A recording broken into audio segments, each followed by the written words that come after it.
de 20 hechos. O sea, un poco hacer una especie de reflexión sobre cosas que se pensaron y cosas que ocurrieron en estos 20 años, ¿no? Para de eso sacar una conclusión, espero relativamente esperanzadora, pero digamos en todo caso, digamos problemática. O sea, estamos frente a cuestiones que en ciertos aspectos agudizan su complejidad o su retroceso desde un cierto punto de vista, ¿no? Es decir, y por otro lado, la cuestión fáctica, ¿no? Esta es una de las barriadas en Caracas. Caracas tiene casi el 60% de su población urbana en condiciones prácticamente de insustentabilidad. Es decir, a pesar de que, contra todas las cuestiones que se puedan mencionar en términos críticos de esta última etapa política en Caracas, hubo muchas intervenciones interesantes que habría que revalorar. Así, se hicieron en cuencas. Yo no sé cuál es esto tiene un puntero. No, es solo para avanzar debe ser esto. Bueno, solamente en esas cuencas digamos, en esas laderas hay muchos pequeños arroyos, se hicieron aproximadamente 1.600 intervenciones, con un promedio que beneficia o soluciona o consolida, por decir así, un promedio de más o menos 250 familias en cada una de esas microcuencas, ¿no? Pero digamos, quiero decir, eso, haya o no haya habido políticas, es lo que de alguna manera tiene que ver con la realidad, digamos, no planificada, el espontaneísmo de la ocupación de los territorios, incluso los territorios urbanos. Y ese espontaneísmo es a la vez una agudización de la crisis. Ese espontaneísmo genera problemas ambientales y paradójicamente al mismo tiempo ese espontaneísmo es prácticamente una de las pocas cosas sobre las cuales confiar en términos de autoorganización social y autogestión para que consigan niveles de consolidación, niveles de mejoramiento. Es decir, que justamente la esperanza, digamos, por así decir, proyectual o ambiental en esos asentamientos proviene de la propia fuerza de la sociedad civil, ¿no? Y ese es un dato o una circunstancia que está afrontando el mundo contemporáneo. Lo que avanza esto, ¿cuál sería? A vos pasá. Bueno, trae esta imagen porque es bastante trágica la crisis ecosférica, ¿no? Esta condecoración la acuñó el antiguo gobierno de la Unión Soviética para premiar a una figura que se llamó liquidador. Los liquidadores fue, de una manera eufemística, el primer bombeo ambiental, ¿no?, de la última mitad del siglo XX. Cuando ocurre el desastre de Chernobyl, del cual el año pasado se cumplieron 30 años, este es el único episodio que voy a sacar de esos 20 años, cuando se produce el desastre de Chernobyl, que es un desastre de segunda potencia, porque es un desastre que ocurre cuando se está probando la calidad del sistema. No es que falla el sistema, falla el control del sistema, lo cual es mucho más grave en términos ecosféricos, ¿no? Cuando pasa eso, no tienen manera de controlar las radiaciones, ¿no? De hecho, recién se terminó de neutralizar el efecto radioactivo de Chernobyl el año pasado. El año pasado se terminó de sellar la usina en desuso. Bueno, nunca se supo cuánta gente murió ahí, pero sí se sabe que se acuñaron 600.000 medallas. Se repartió esta medalla a 600.000 liquidadores, que es el nombre que se acuñó, traducido al español. Y la medalla es sintomática porque es una gota de sangre atravesada por las tres radiaciones, las radios alfa, beta y gamma. Que en realidad es una circunstancia, si quieren, trágica, cínica. No se dio nunca un detalle de las víctimas, se cree que por lo menos fueron más de 300.000 personas. Hay efectos de radioactividad de Chernobyl en toda Europa. Se han constatado enfermos de cierto tipo de, por ejemplo, enfermedades dermatológicas en Italia, en España, como efecto de Chernobyl. Bueno, esta fue una cosa que ocurrió en este periodo que estamos analizando. A partir de este hecho, que digamos, me interesa la condecoración, ¿no? Es decir, me interesa, digamos, cómo lo asume, en este caso, el cuerpo político, este desastre, ¿no? Y cómo de alguna manera lo neutraliza de una manera trágica. Lo neutraliza primero con muertos reales, ¿no? Y luego lo neutraliza con eufemismos, ¿no? Es decir, es curioso que use un elemento militar, otorgando una condecoración por un desastre civil. Pero esto también marca el tono de lo que ahora sí podríamos llamarlo guerras ambientales. La siguiente. Bueno, entonces lo que voy a recorrer ahora son ideas y hechos. Y reflexionar un poco sobre eso. El libro de Latour es prácticamente el último que salió cara a cara con el planeta, que tiene un subtítulo que dice "Una nueva mirada sobre el cambio climático alejada de las posiciones apocalípticas". Ese subtítulo, que se lo había puesto el editor español, es falso. El libro es totalmente apocalíptico. El libro, con muchos datos, por ejemplo, analiza esto que los geólogos ahora llaman antropoceno, es decir, el cambio de la estructura geológica del mundo por el avance de la antropización del mundo. Es decir, ya no estamos hablando del cambio, no estamos hablando del cambio, por ejemplo, de biosistemas, estamos hablando del cambio de geologías. Por decir esto, en la etapa anterior al antropoceno, duró 30 millones de años. El antropoceno tiene 140 años, por los geólogos. Y es el cambio de la estructura geológica del mundo en función de el avance de las infiltraciones, el avance de la transformación química del mundo. Bueno, Latour habla de todo eso y habla de una cosa que es, desde el punto de vista filosófico, de enorme trascendencia. Él dice, no es necesario hablar de apocalipsis, ya estamos dentro.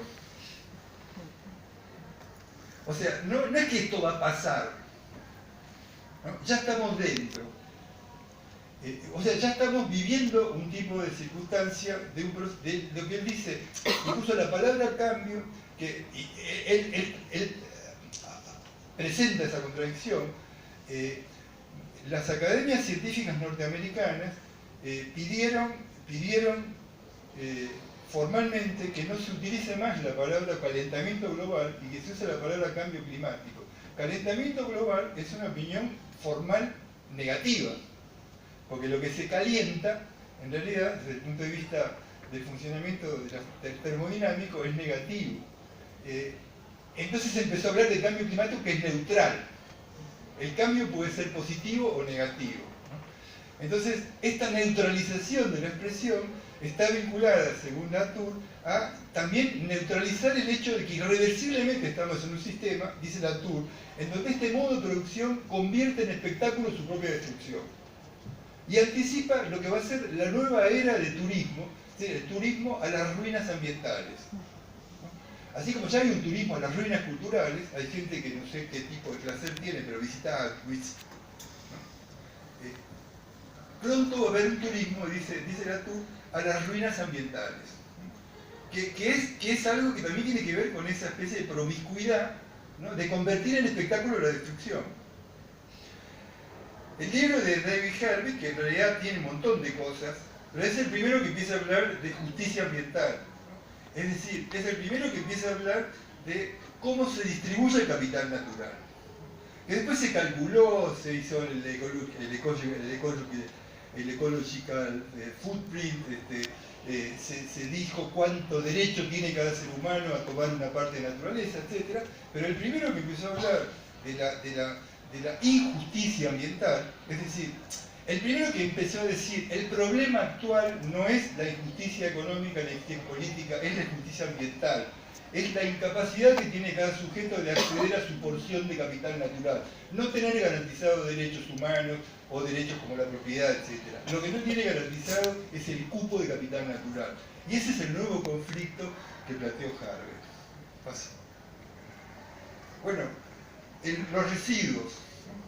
Ahí está la famosa isla, la única que está documentada, ¿no?, en el Pacífico, hecha, que tiene 1.700.000 kilómetros cuadrados, hecha con botellas de plástico, que por la deriva de la madera se concentra en varios lados. Hay 12 islas de esta clase ya en el Pacífico Sur. Esa isla, que no tiene nombre, la llaman la Gran Mancha del Pacífico, un nombre incluso curioso, es más grande que 3 Españas juntas.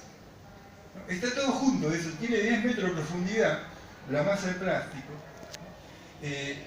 Pero esto es, digamos, el efecto macrocósmico de la basura. La basura no es un problema irresoluble ya. Es decir, hay una de estas islas que no está todavía documentada, que es más grande que Australia. Y esto se ha generado por el movimiento de los residuos, es decir, por eso cuando se dice hay que hacer algo con el material plástico dura 1200 años puesto en el agua. O sea, no lo recicla en ningún proceso. Y en realidad está pasando lo que dice ahí, en realidad ayuda a degradar todos los... Por ejemplo, debajo de la cinta de plástico no hay plancton. Entonces, en más o menos 25 años no va a haber peces. Esto es un gran problema de crisis ecosférica. La siguiente. O, por ejemplo, la transformación de los humedales. Estas son las camaroneras. Alguien descubrió que para hacer camarón artificial lo bueno es manejar un humedal. Haciendo este tipo de cosas, indicando los humedales, cortando el proceso de flujo que tiene el humedal, porque equilibra desniveles hídricos en humedal. Y esto está pasando en todo el mundo. Esto es Costa Rica, pero hay camaroneras en todo el mundo. Que es otro tema del que no habla nadie, ¿no? Es decir, aproximadamente hay en este momento 120.000 camaroneras que por naturaleza económica conviene que se hagan en humedales. Es decir, el grupo Ramsar, el famoso grupo que defiende humedales, no puede hacer nada contra las camaroneras, ¿no? Es un fenómeno de esta especie de aprovechamiento de territorio para productos que supuestamente son naturales, es la creación artificial de una commodity, ¿no? El camarón es una commodity como la soja, o mucho mejor que la soja, que genera todo este proceso. La siguiente. Otros dos tipos importantes. Uno, Alfred Crosby, un inglés radicado en Estados Unidos, que escribe una historia ambiental.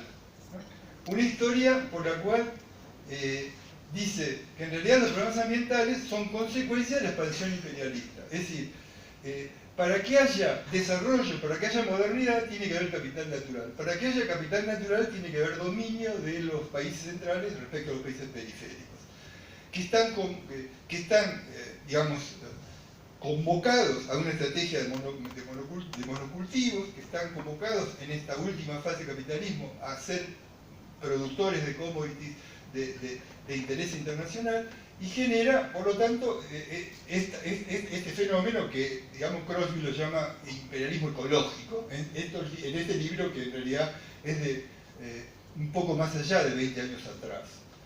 Y el otro es Lovelock, James Lovelock, que es el que formula la hipótesis Gaia, que lo tildaron de loco, es decir, cómo puede ser que la Tierra tenga conciencia, etc.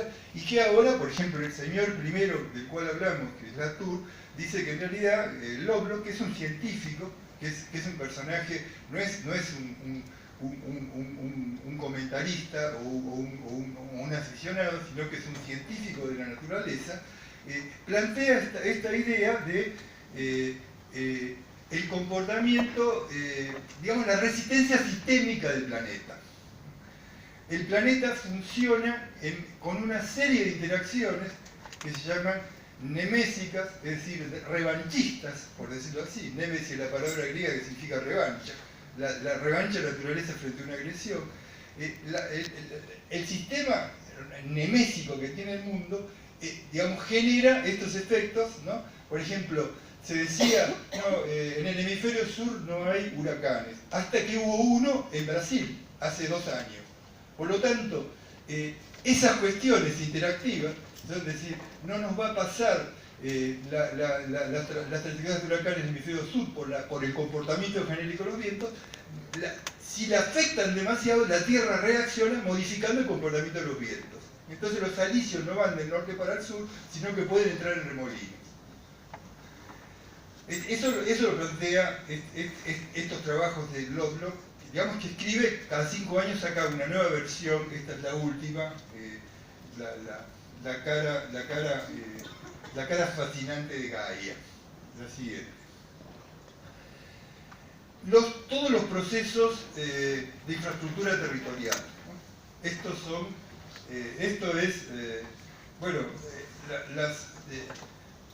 son las rodovías que van partiendo Brasil para hacer las 12 conexiones que están planteadas para establecer el pasaje de las commodities del Atlántico al Pacífico. Todo el mundo dice que si el Atlántico fue el mar del siglo XX, el Pacífico es el mar del siglo XXI, entonces lo que hay que hacer es transformar los territorios para buscar esa relación Atlántico-Pacífico, y eso está haciendo. Este tramo de carretera, lo que se ve, no es necesario que declare demasiado, las manchas rojas que ven ahí son deforestaciones producidas por la apertura de carreteras en 11 años. En un sector del sur de Brasil, en la parte que linda con Bolivia. En realidad, no es que al abrir la carretera, haciendo el estudio de impacto ambiental, hay un impacto, se deforesta, hay que sacar, sino que al abrir la carretera se abre la posibilidad de que haya camiones que vayan a sacar madera, o que haya camiones que permitan sacar soja, para lo cual hay que desmontar la madera. O sea, en realidad el problema no es la infraestructura, es lo que genera la infraestructura. No se puede hacer un lugar para que las cosas pasen. Eso deteriora el ambiente, la infraestructura que hace que se pase de un lugar a otro. Pero la posibilidad de cambiar una pauta de movilidad, de accesibilidad o de conectividad transforma intensamente el territorio, ¿no? Y eso es lo que pasó en donde hay áreas que tienen un porcentaje de más o menos un 30 o 40% de área deforestada. Eso que ustedes saben, eso genera un cambio de comportamiento de todas las redes hídricas, digamos, las aguas se escurren mucho más rápido, empieza a haber todos estos problemas que no saben qué hacer los sectores que están aguas abajo, ¿no? En Argentina ya tenemos efectos de esta especie de retención, de esta pérdida de retención de infiltración que tiene la Amazonía, ¿no? Ahora, por otro lado, ahí está todo este discurso. Ustedes saben, hay una iniciativa internacional para crear un estado alternativo en Brasil que controle la Amazonía, ¿no? A nivel mundial se dice, hay que sacarle a Brasil esto para que haya un grupo que supuestamente se lo atribuiría a la etnia original, obviamente manejada por alguna multinacional de climatológico o ambiental, para crear ahí un espacio, digamos, sustraído a los negocios. Ahora aquí la pregunta es, ¿tiene derecho Brasil a que le impidan una acumulación originaria con su capital natural como lo tuvo Inglaterra, Alemania o Italia en otros momentos de la historia? Es decir, con lo cual aparece otra cuestión, que es quién tiene que, digamos, qué tipo de poder tiene que haber para controlar la calidad ecosistémica del mundo. O sea, o hasta qué punto aparece todo este juego de multinacionales manejando la extracción de plusvalías en commodities, los estados nacionales que en realidad dicen que su única fuente de recursos es generar políticas sociales con lo que pueden captar de las commodities. Eso era lo que decía Rafael Correa, era lo que dice Evo Morales. Si a mí no me dejan hacer minería, yo no puedo tener política social. Con lo cual estamos en una situación política bastante compleja. La siguiente. El fracking. Este es el mapa del fracking en Estados Unidos. No son 2 explotaciones, 3 explotaciones. Las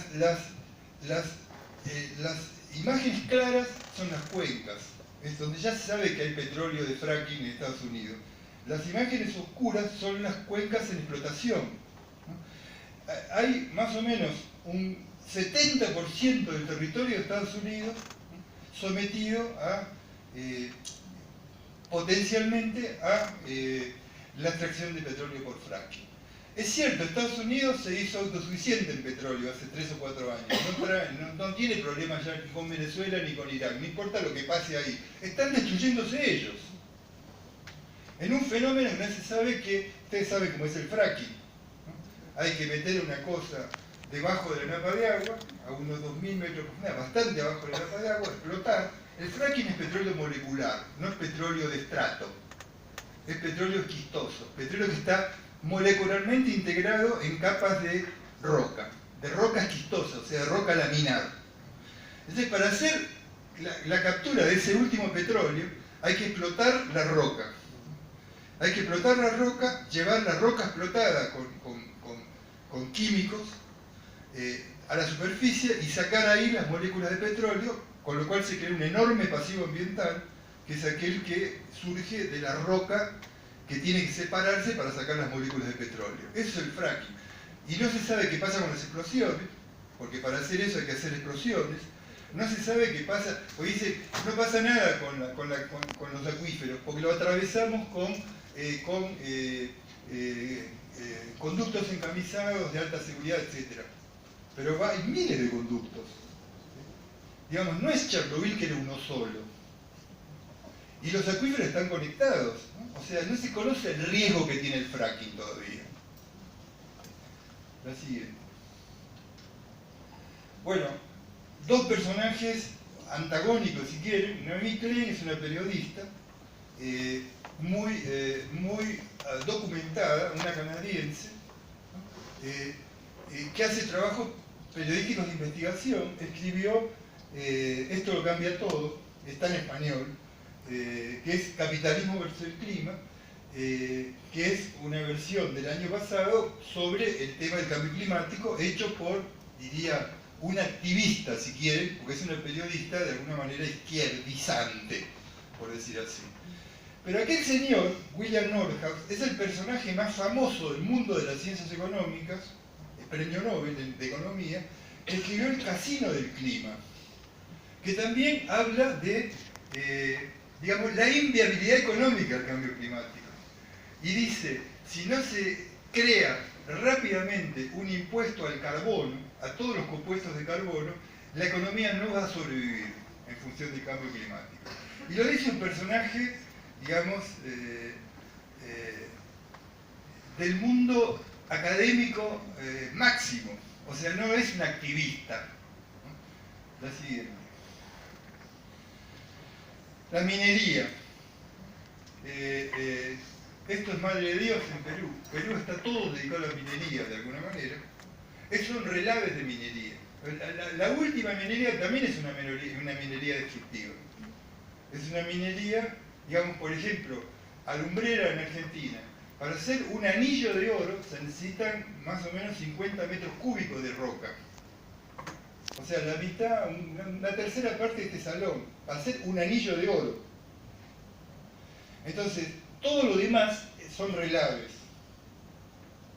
Relaves que en muchos casos transforman irreversiblemente, digamos, neutralizan, aerializan de manera absoluta un territorio. Hay un 30% de áreas planas peruanas que están en este proceso. Es cierto, es la base económica del país, de este país en despegue, ¿no? Como dicen, con grandes indicadores macroeconómicos, etc. Pero con estos efectos ambientales, ¿no? Quiero insistir sobre esto. El despegue económico se hace con costos ambientales. La siguiente. Lo mismo con el petróleo. Este es el lago Agrio. Es curioso como los lugares que tienen problemas tienen nombres que ya anuncian el problema. Vaca muerta. ¿Qué puede pasar de bueno en Vaca Muerta? ¿Qué puede pasar de bueno en Lago Agrio? Que se llamaba así antes que empezaron a explotar petróleo, ¿no? Pero quiere decir, es como que están condenados a su lugar a fracasar. Entonces, Lago Agrio es donde está radicada la denuncia más macro que hizo el gobierno de Ecuador contra la Texaco, ¿no? Denuncia que se presentó en las cortes norteamericanas y que fallaron a favor de Perú. O sea, aparentemente el daño ambiental, los pasivos ambientales que causó la Texaco, que se fue de Ecuador hace 25 años, genera estas cuestiones en un lugar que no es un lugar cualquiera, es Yasuni, que es el lugar, el parque natural de más biodiversidad del mundo. Una hectárea del Yasuni en Ecuador tiene más biodiversidad que todo Estados Unidos. Es decir, que este proceso de pasivo ambiental no se da en cualquier lugar, como podría ser para algunos Anielo, en la Patagonia, que es, para los que no lo saben, el departamento donde está Vaca Muerta, que supuestamente tiene la jurisdicción por la Constitución argentina de decidir si hay o no fracking. Es el pequeño municipio de 16 concejales. Siguiente. Otros dos personajes de estos años, James O'Connor, californiano, escribió Causas Naturales. Él es el que inventó esta noción de marxismo ecológico, con un montón de trabajos de campo. No solo hizo una teoría, que es esta teoría de que la crisis ambiental se manifiesta no en las condiciones, no en las relaciones de producción, sino en las condiciones de producción. El problema no es cómo se distribuye la ganancia, sino cuánto material natural hay para que haya ganancia. Ese es el cambio que plantea O'Connor. No hizo solo eso, sino que hizo un montón de estudios de campo. Y el otro es nuestro amigo que incluso estuvo en el origen de esta maestría, vinculado con nosotros, que es el mexicano Enrique Leff, con este tema de ecología y capital, en donde construye la idea de racionalidad ambiental, que es un discurso sobre el cual trabajamos al inicio del lanzamiento de este proyecto. El siguiente. El segundo canal de Panamá, que acá está en Egea, ya está hecho. El segundo canal de Panamá, para justamente mejorar la relación Atlántico-Pacífico, allá atrás está el canal existente, este canal es para que pasen supercontenedores, se hace con el mismo sistema de esclusas, porque los mares tienen diferencia de nivel, entonces hay que levantar a los barcos, eso se hace con agua, entonces los canales no son canales, son estructuras exclusables que están metidas dentro de un lago. El lago es el lago Gatún, que es el lago que le da agua a Panamá.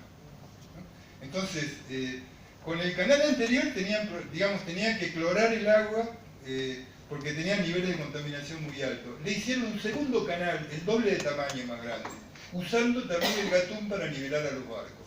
Con lo cual probablemente tenga que vivir con agua mineral los panameños. Lo cual no sería problema porque son pocos y tienen dinero. Pero quiero decir, acá también hay defectos en donde acá se hicieron algo así como 350 estudios de impacto ambiental de Greenpeace, de las Naciones Unidas, del PNUMO, etc. Todos dijeron que era inconveniente y sin embargo se construyó y ya está funcionando, ¿no? Y más o menos 100 kilómetros al sur está haciendo los nicaragüenses su otro proyecto. El proyecto de justamente Daniel Ortega, el famoso revolucionario de Nicaragua, ahora es el jefe del proyecto privado que quiere hacer el canal de Nicaragua, también con defectos e inconvenientes de esta clase, ¿no? La siguiente. Las metrópolis. Esta es una foto un poco tendenciosa, ¿no?, de Hong Kong. Pero es un poco el problema de cómo plantear, llevar al extremo la sustentabilidad.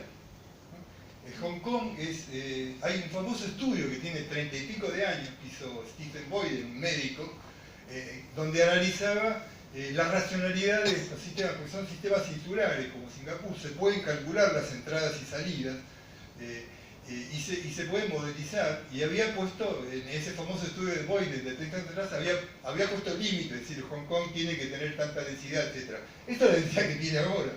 O sea, tiene una densidad aproximadamente de 870, 880 kilómetros por habitante, y en la parte central, la parte habitada, tiene 3.000 habitantes por hectárea, ¿no? O sea, digamos, un nivel que aleja por completo cualquier dimensión, digamos, hay que bombear todo, hay que funcionar con costos altísimos de servicios, etc.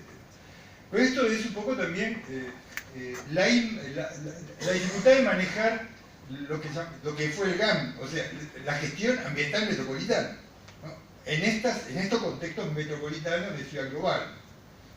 La siguiente. Otros dos libros importantes, Postmetrópolis de Edward Soya, este famoso geógrafo norteamericano, que habla digamos, cómo se van transformando las metrópolis. O sea, y Ciudades Muertas de Mac Davis, este sociólogo californiano, de Los Ángeles en realidad. Acá hay una cosa, una receta que digo en paralelo. Hay una editorial española que se llama Traficantes de Sueños, que son las que publicó estas dos cosas. Es una editorial donde pueden estos libros bajarlos por internet gratis. Es una editorial que, en función de la importancia que le adjudica para acceder a estos libros sin pagarlos, los regala. Que también es otro hecho de, digamos, movimientos, por así decir, de opinión, que contribuyen a generar circuitos de información. Por tanto, si ustedes ponen Traficantes de Sueños, Soya o Davis, lo van a poder bajar gratis estos libros. Que son libros que hablan de la transformación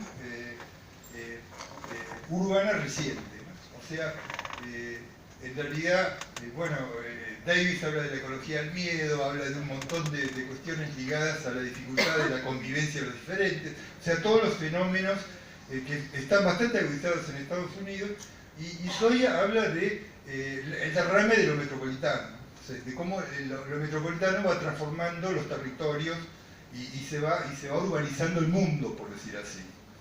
La siguiente. ¿No? Este tipo de ciudad difusa, esto es México. Por mucho tiempo la ciudad más grande del mundo. Para ellos es un récord estúpido.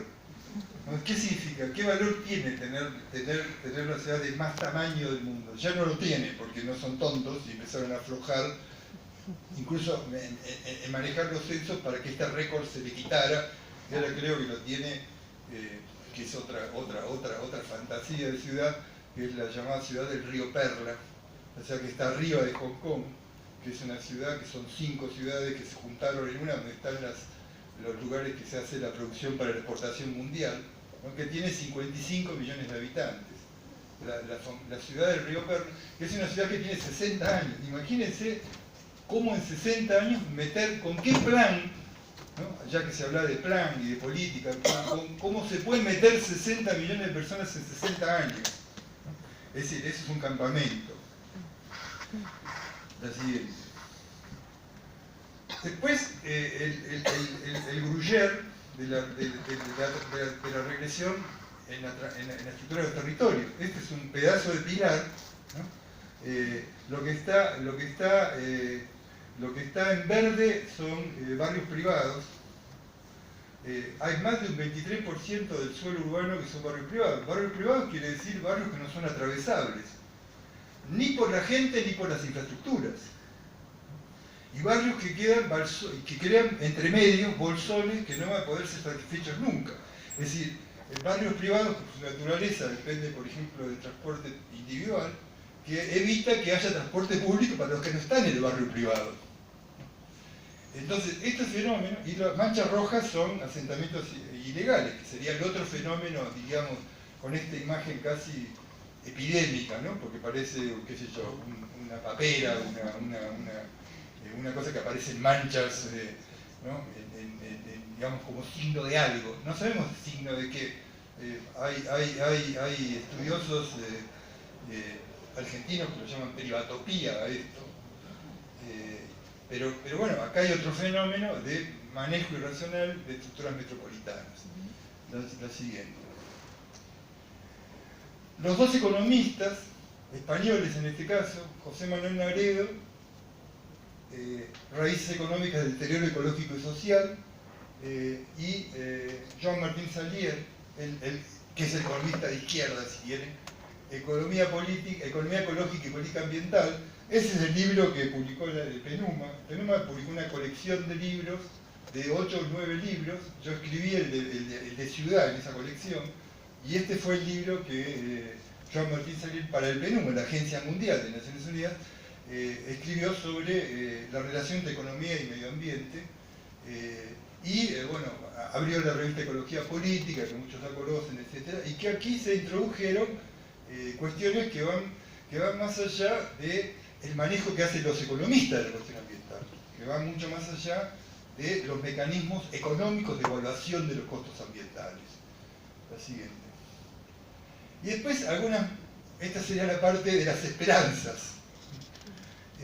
Esta es la red que tiene armada una agencia que se llama Desertec en Europa, para que en el 2040, en el 2050, Europa no dependa de energía fósil.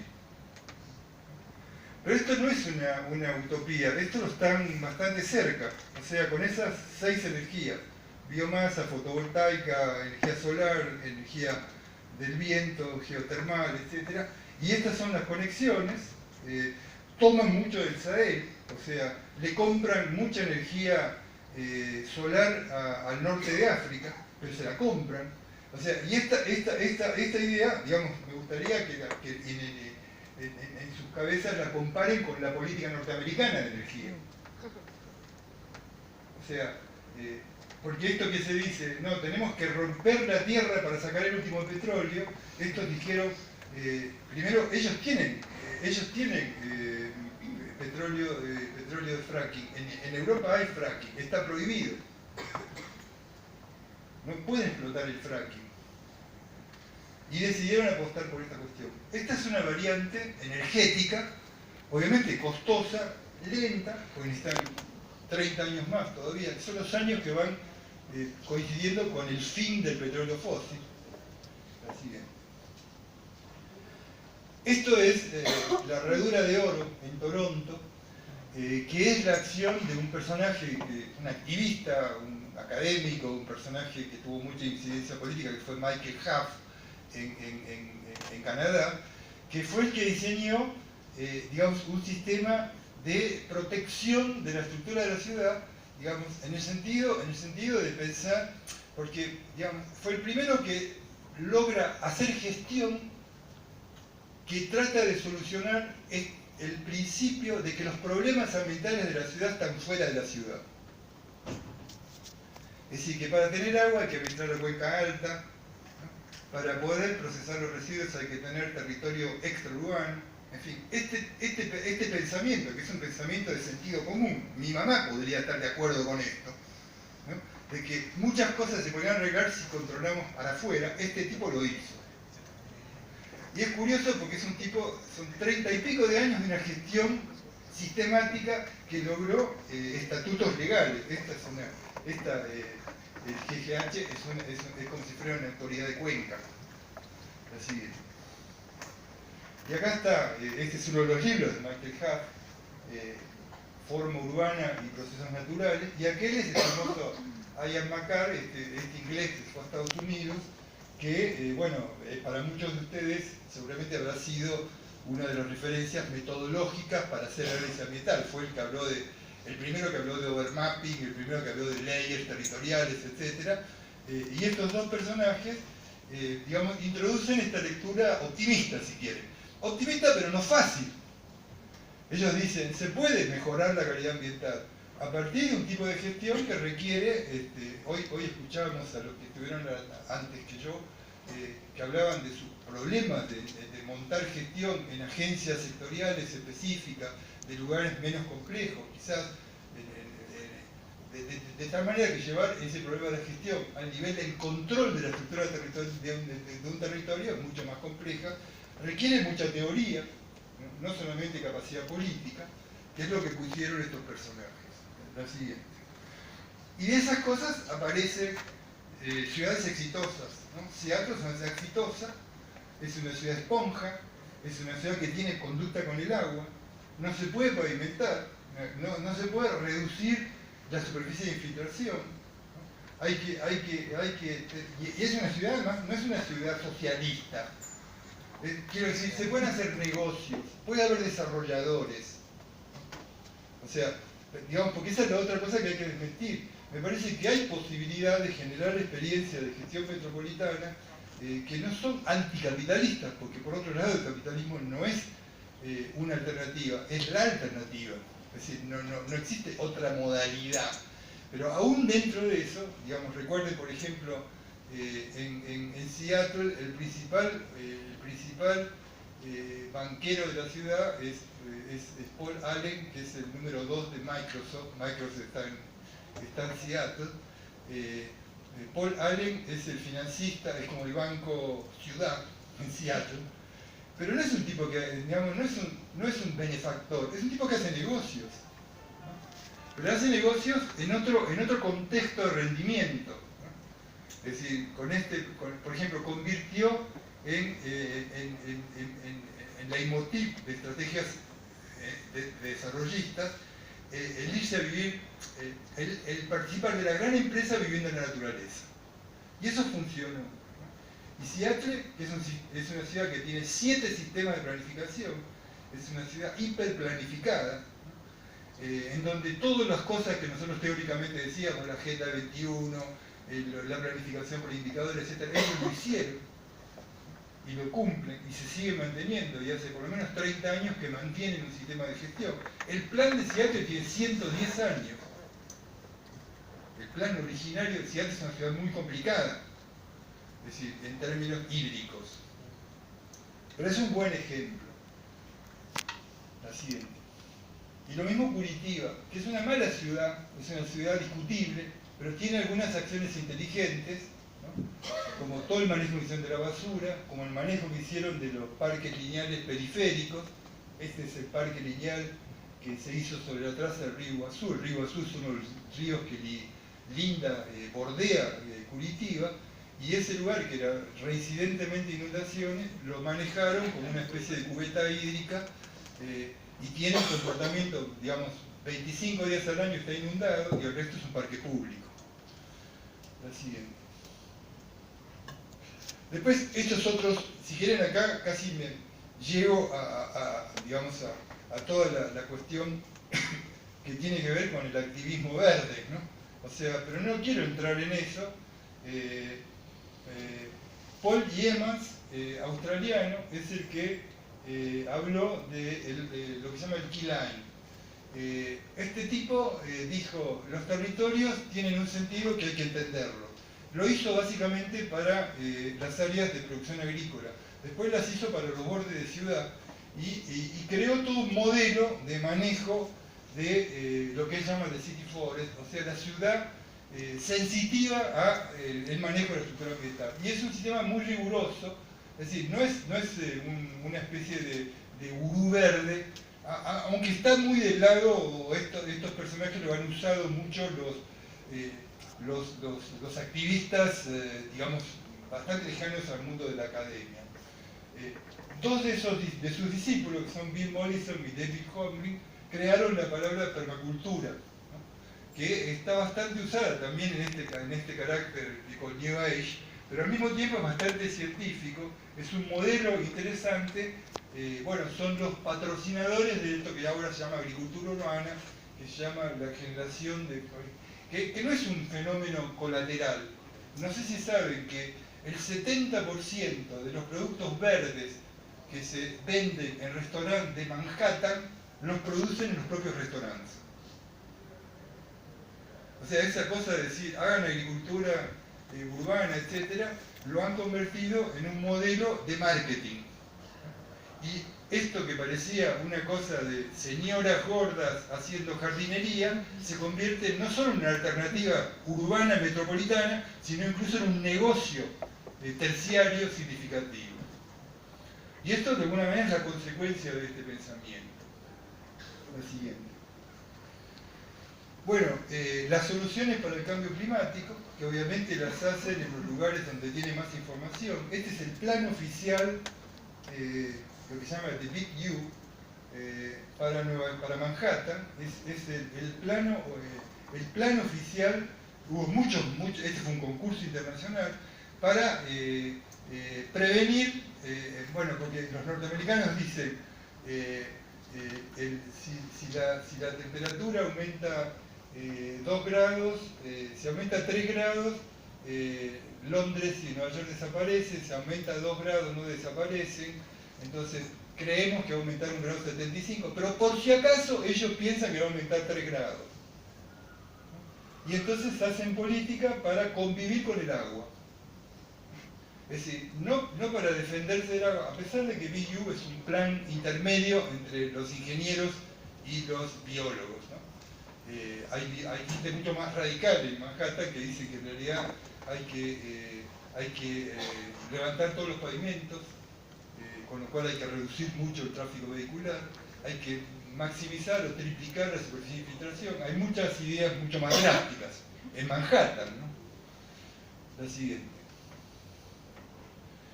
Después, las ciudades nuevas, ¿no? Masdar, que es la empresa de energía de los Emiratos, es el nombre por eso tiene ese nombre esta ciudad, que está hecha más o menos un 30 o 40%, y que es una cosa excéntrica, si quieren, porque depende de los petrodólares abundantísimos, etc. Pero se están ensayando muchas cuestiones acá, que yo siempre digo, hace 20 años no teníamos computadoras, ¿no? Hace 10 años no teníamos teléfonos celulares. O sea, no se sabe con qué velocidad se pueden replicar y hacer accesibles las nuevas tecnologías.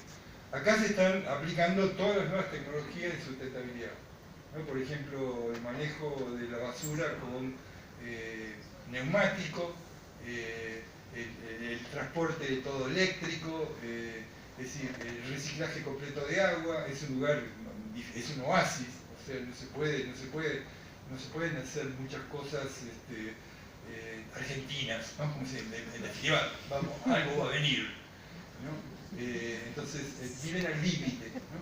Entonces la exploración, por fuera de que es un evento, diría, promocional, casi un exhibicionismo del pasaje, porque Arabia Saudita está pensando qué hacer con los dólares cuando se acabe el petróleo.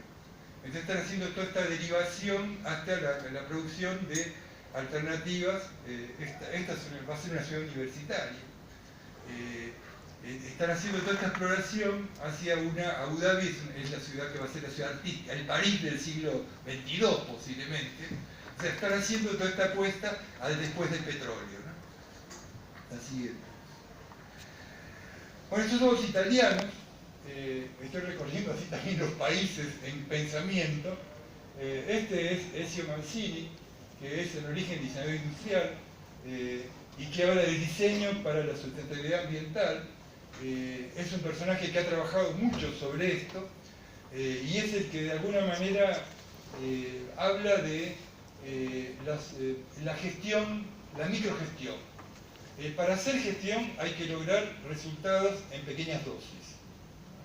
Entonces él dice, si un tipo pasa una botella de agua con una placa de carbono adentro que purifica el agua y puede ser llenada 1000 veces, son 1000 botellas menos que van a los cementerios de botellas.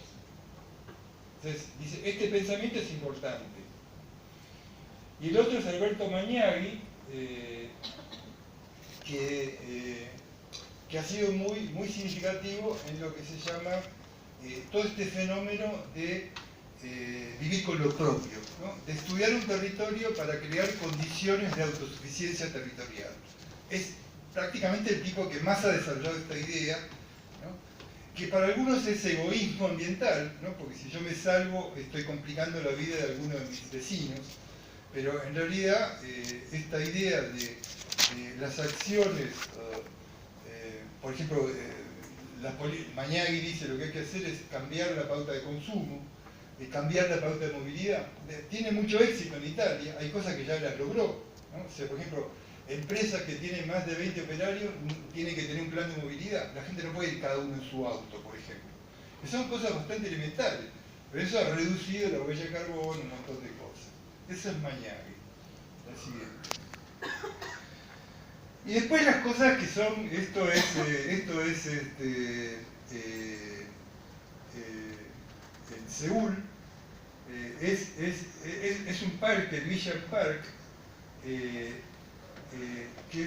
que es un parque de fondo de un lecho de un río, ¿no? que fue parquizado y neutralizado el río hasta que descubrieron que se habían equivocado y volvieron atrás y volvieron a estructurar la pauta original del río y parquizaron la trama más o menos, digamos, volvieron a hacer viable el movimiento del río, ¿no?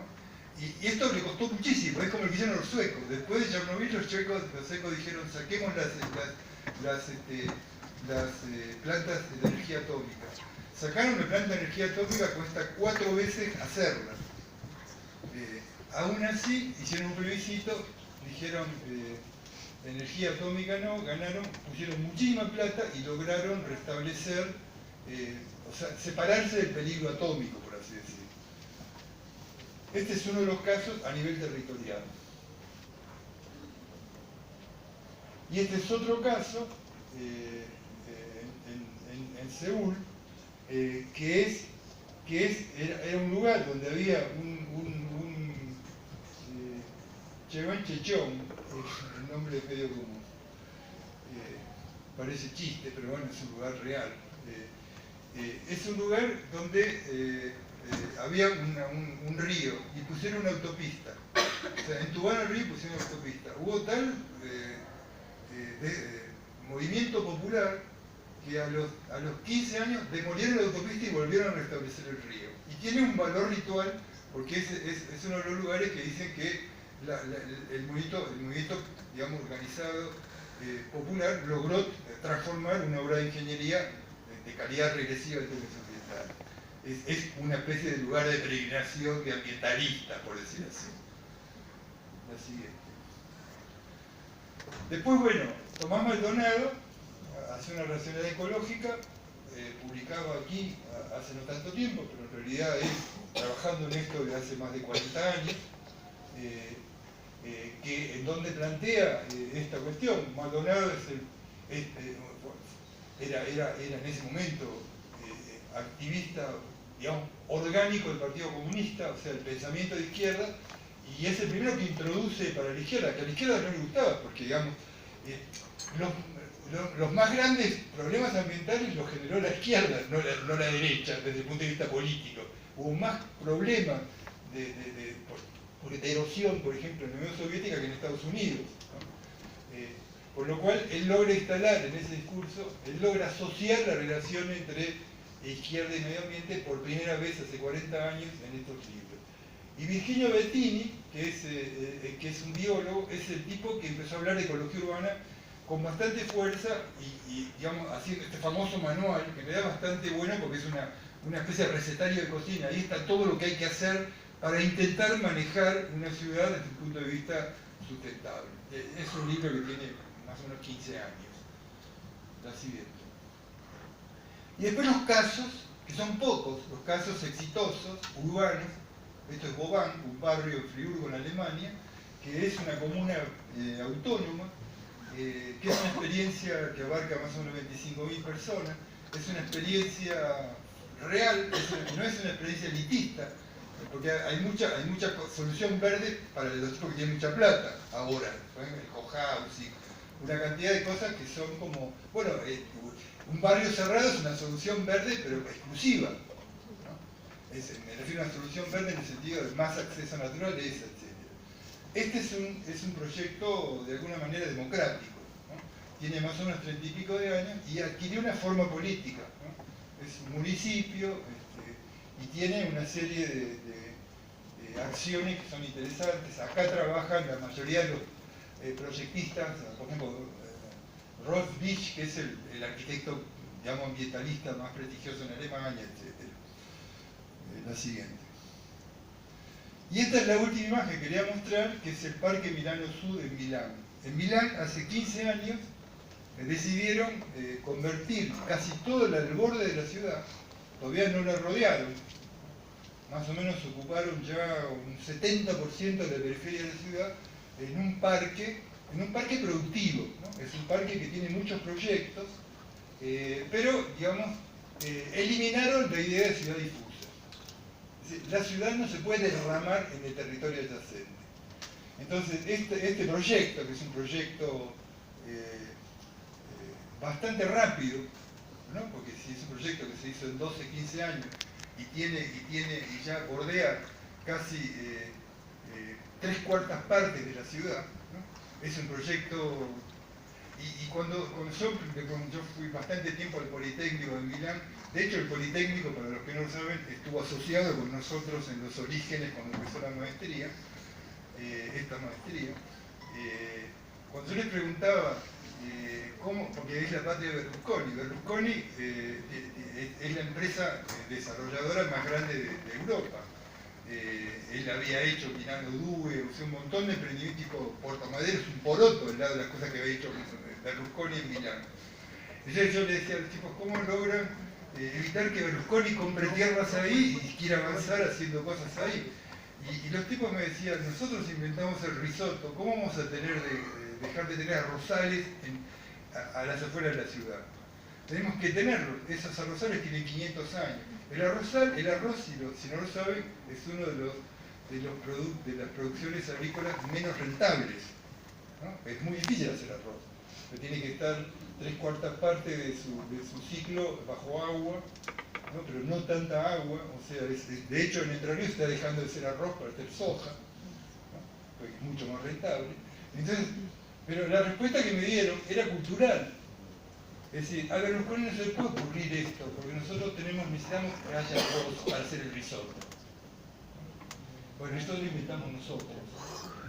Entonces, quiero decir, no es una cosa menor cuando hay un proyecto en el imaginario colectivo. A veces eso es lo que falta. O sea, no saber qué tipo de ciudad se quiere, o qué tipo de ciudad se quiere y qué tipo de territorio. ¿Y qué hacer o en qué ceder? Es un poco lo que decían hoy. Para hacer gestión hay que ceder. Pero para ceder hay que tener no una relación entre decisores, sino una interpretación de la conciencia del imaginario colectivo. Y eso no es una cuestión menor. Sarmiento ya decía que en Argentina la principal falla es la ausencia de imaginarios, que es lo que le sobró a Estados Unidos, o si quieren a Brasil. Y esta es una cuestión